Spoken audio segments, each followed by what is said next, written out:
Now, here's something that we haven't talked about that I think is very important. WNBA. Okay. Before you do WNBA, I actually got one last my career thing I want to say. And this is a gameplay thing. Right. If there's still time, if there are any 2K developers listening, take out the thing where they pick you up at half court and double team you and chase you all over the court. It doesn't make the game harder. It just makes the game more irritating. It's stupid. Like, they literally are disrespecting NBA players to trap me as soon as I cross half court. It actually doesn't allow me to run Czar's offenses, and it forces me to cheese the game, because the most efficient thing to do is just, since he's at half court, just cross him over, get into the lane, and get a pass or a dunk. And I can do that every single time down the court. There's no reason for that to be in the game. It is not a good addition. Please take it out of the final release. Yeah, here's what I say. I say this all the time. Whatever adjustments you make sure you're always obeying basketball. And there's no way in the world you're going to see an NBA game where an NBA player is left completely wide open and they are trapping somebody at half court and leaving the guy, like, literally. That's just not going to happen. Players are too good in the NBA. I don't care who you are. It just looks bad. That's the thing. It looks ridiculous. Like, I played 2K 17 and 16 this year before this game came out, because I wanted to compare it. And it was just shocking how much of a breath of fresh air the game was, because they didn't do that.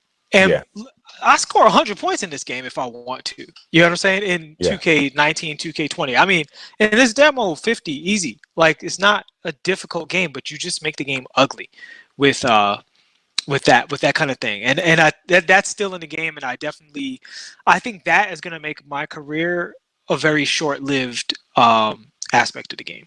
Yeah, that's kind of my whole reason, and why, like, that what you just painted.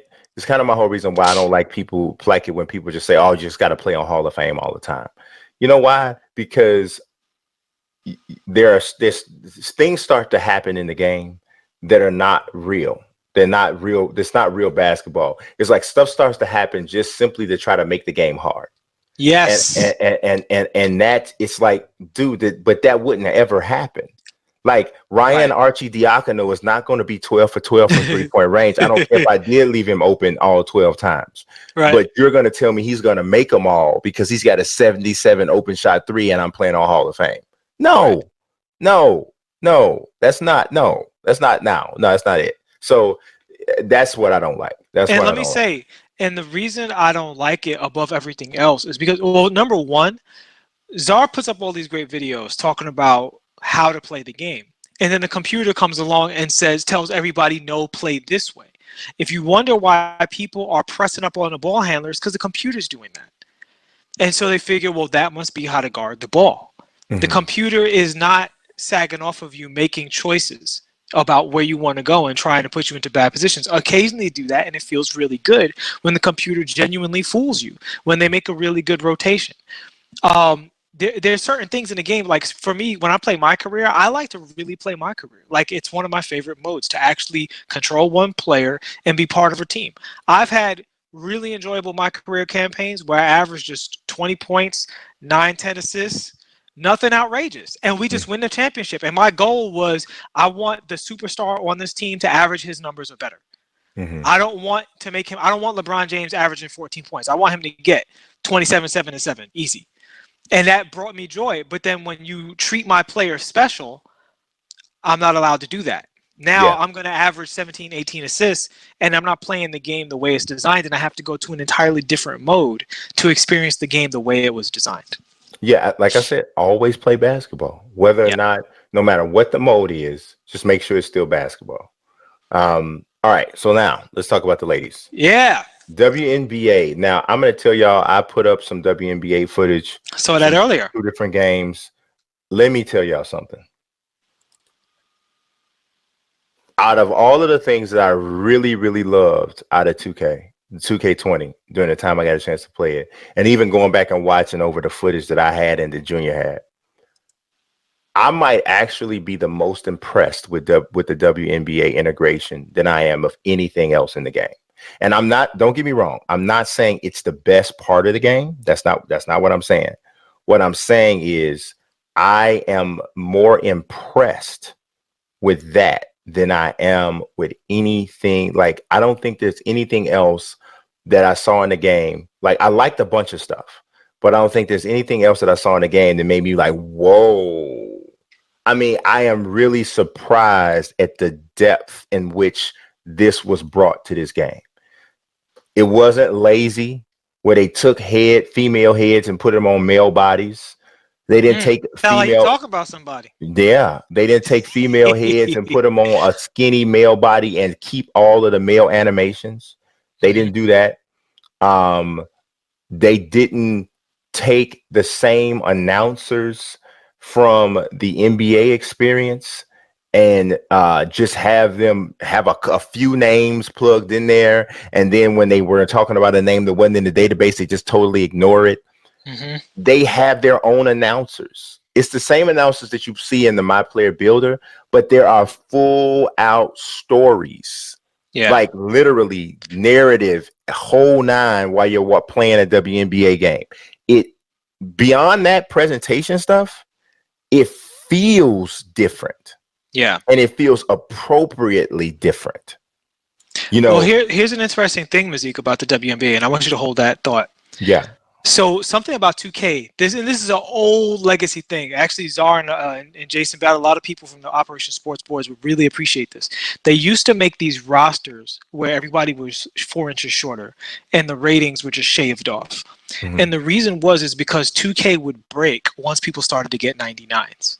Once you got 99 speed and 99 block, you would start seeing those weird animations. So because the WNBA players are smaller, and their athleticism is more regulated than the male players, the game is allowed to represent a lot of the aspects of basketball more clean. Yes. Because you're not going to have, say, Kristaps Porzingis, who is an extraordinarily agile man for his height, which is a tremendous height. Have you seen how cut and swole he is? Yeah. Mercy. Yeah. So him coming from the corner into the lane is a possibly game-breaking situation because it's very hard to get that right. If Kristaps Porzingis is even slightly faster than he's supposed to be, I'm talking about the smallest margin of error on the behalf of the developers, it feels like a totally broken element of the game. But when you reduce those players all by 4 inches apiece or so, more with the WNBA players, and now you're playing with this wide open spacing, players that are a little slower. They don't jump quite as high, but they still shoot really well, still have the passing still crisp, the dribbling still crisp. You have great plays. The form of basketball is really clean. And I think people should really play the game mode for 2 reasons. 1, because it's probably very fun and enjoyable. But 2, the WNBA presents an opportunity for 2K to approach the other modes more experimentally, right? Because if they do My Career, they're not going to have LeBron James's production company come over and do a separate WNBA My Career. Dig it. Right? So what they can do is the 2K version of career mode that we want to see might first appear in the WNBA if that mode gets enough support and there's a hunger for it. And I seriously hope that it does, because I would love to see 2K's ideas about my league that might put what they're doing in danger in the main mode, but like, hey, in this WNBA, let's try some things. Same thing with My Career. In this WNBA, let's try some things. Let's experiment with this. I think it could really, really open 2K up, and it could wind up being one of the greatest things that ever happened to the franchise. Yeah, I mean, I really, dude, it's fun, dude. Like legit fun. Like, so I play with the Las Vegas Aces, and I played with the Phoenix Mercury because I really wanted to get a feel for some of the taller players. Yeah. So I had Liz Cambage and I had Brittany Griner. Man, I'm telling you, dude, it feels good, and it's tripped out too because Live's WNBA experience played better than their NBA experience too. Now, I'm not saying that WNBA plays better than NBA and 2K, but I'm gonna tell you something. I think hardcore hardcore basketball people might actually be like, you know what? The WNBA game, the WNBA play in 2K is actually smoother than the Well, you know what NBA it is, B? Even in real life, right? play. If you got a 99 vert in real life, Hmm. that's a bailout where you don't have to be Yes. good at basketball because you're so good at Yes. jumping.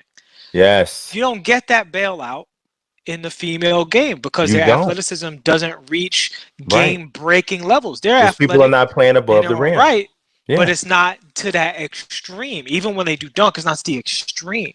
And it reminds me a lot of those old rosters with the reduced heights where people have been complaining about spacing in 2K for a while. Hmm. If the spacing in 2K feels cluttered, if the players feel a little fat, play the WNBA and give your feedback because there might be some serious gold in that mode because this is like them having a default roster in the game that used to be a custom experimental roster that would fix the game. It's You almost know, like a version of that. this was a really good question. This just came from Jason Battle. It's a really good question. He says, "Do the WNBA players have badges?" Here's the thing, Jason. I tried to find the WNBA roster screen so that I could flip through it and kind of look at that stuff. I couldn't find it. So I don't know if that's a thing that it won't be there. I don't know. I don't know what that is. I don't know if it'll be there in the final build, but I couldn't find it. I could play with all the teams. I could start a WNBA season. Now you can't do a full my league, but you can do a WNBA single season, which I'm cool with that, especially in the first year. Yeah. So I don't know. I didn't like a lot of people are saying they didn't even think about that. I didn't think about it either. I wanted to look at the rosters for the WNBA players, but I didn't think about that. But man, I'm telling you, it when you get a chance to play this, I'm telling y'all, I don't even care if you don't like women's basketball. You're gonna see what I'm talking about, and then you cannot hate on that presentation. I Yeah. mean, Props to 2K for their art it was supply. totally not lazy. It was totally not lazy. Like I'm gonna be honest. This is what I expected. I expected Kevin Harlan to go Breonna Stewart on the jump shot, Right. Brittany Griner with the layup. That's what I thought was gonna happen. See, you know why I didn't expect that? Because the G League commentary in my career was fire. Yes, Like, it and so was was. the Chinese commentary. And I don't speak Yes, Chinese, but I know it was dope. yes, yes. The You can hear it commentary, the is tight. commentary in the My Team Builder thing is good. Yeah. Yeah, so it's good. I keep saying lazy because I'm thinking about the way that this Desire. I feel like you sleepy. That's it's late. It's late. It's at the end of the development cycle, and the Desire is sleepy. Yeah, I'm talking about live. That's why I keep saying late. Oh, my bad, Eugene. My name is Eugene, and Mr. Pettit. I apologize. I apologize. I apologize. I apologize. All right. So yeah, Main thing I say, this is the other thing about the WNBA that I have to say, and I said this on a previous show, but it still rings true, in my opinion. They need to keep the game within the economy of the rest of the game. I know this year you probably only get awarded VC, but I think that you should be able to earn some other currency that or at least enough VC that mhm. you don't feel like you're taken away from your normal 2K time from playing the WNBA. Because the fact of the matter is, this is a pretty grindy game, and every minute I'm not raising levels on my character or my team, I should feel like I'm getting something out of it to contribute towards that. And I don't want the WNBA to feel like a diversion. So I hope Yeah, they have enough VC in that mode so that if people are curious about it, they go, "Oh, I'm getting VC for it anyway. I might as well play." I'm going to tell you right now. If you can't earn VC in that mode, there will be some sort of protest. Think about it. Yeah. Think about it. Like that's going to be a problem. So yeah, I'm hoping that that's not the case because that'll be a problem. That'll be a serious problem.